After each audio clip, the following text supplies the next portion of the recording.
But Jane had not died, and when she finally began to look about her and ask for her child, they told her the babe had been all but stillborn. Jane knew it was a lie. She would never believe that her babe had died soon after it drew breath. But if she stood here from now to kingdom come, she knew they would not tell her what had happened to her child. Tears ran silently down her cheeks as she turned away. Night was closing fast, and the snow was beginning to lie thickly. She was a mile from the nearest village, and she knew that even if she reached it, no one would help her. They would merely send her here. She was a vagrant, nothing, no one. If she died this night, it mattered not. But if she lived, she would return, and somehow she would have justice for what had been done here. As she lingered at the gates, a young girl came rushing from the rear of the house.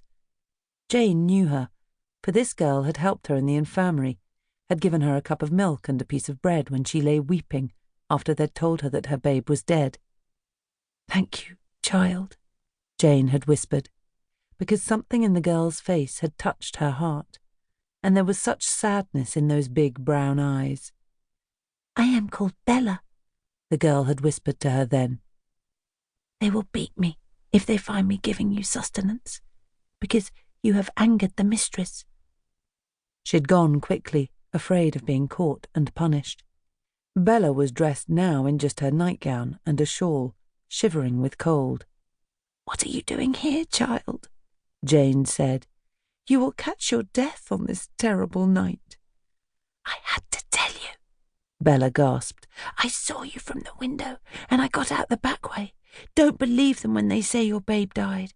She lived, for I saw them take her out to the gates some 2 days later and give her to someone in a carriage. You were still ill and would not have heard her even if she cried, but I did." "You saw it? You saw them give my child to someone?" Jane clutched at the child's arm, hope soaring. "Did you see her, Bella? Do you know if she lived?" "She did not die, as they told you. Your babe was crying as they carried her away. I heard her, and I saw them give her to someone in a carriage. But I am sorry. I do not know who it was." "Thank you." Jane reached through the bars of the locked gate to catch Bella's hands. "Go, quickly, before they discover you, or you will be punished."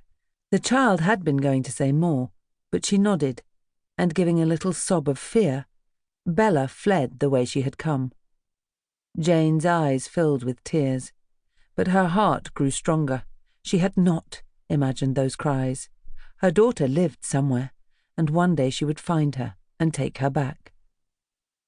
Raising her hand, Jane waved to Bella as she paused at the corner of the house before disappearing round the corner.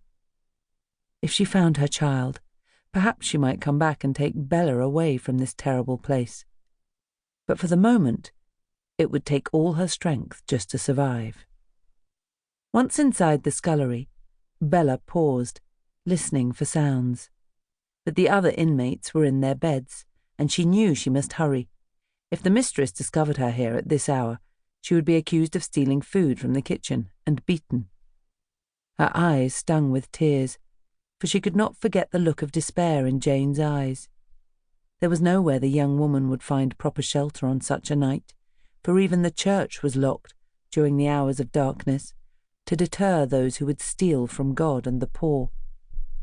It was likely that Jane would die, unless she found a barn or a haystack to crawl inside. Bella shivered, feeling chilled, for there was little hope that Jane would recover her babe, even if she survived the night. "God grant you peace," she prayed, knowing that Jane's chances of survival were as small as Bella's of finding happiness in this life. "If there is a God, I think you need him this night."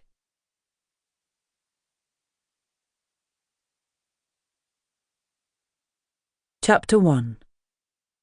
On the lonely road, a carriage bowled smartly through the gathering gloom of a bitter night, both coachman and horses eager to find an inn, stables, and warmth.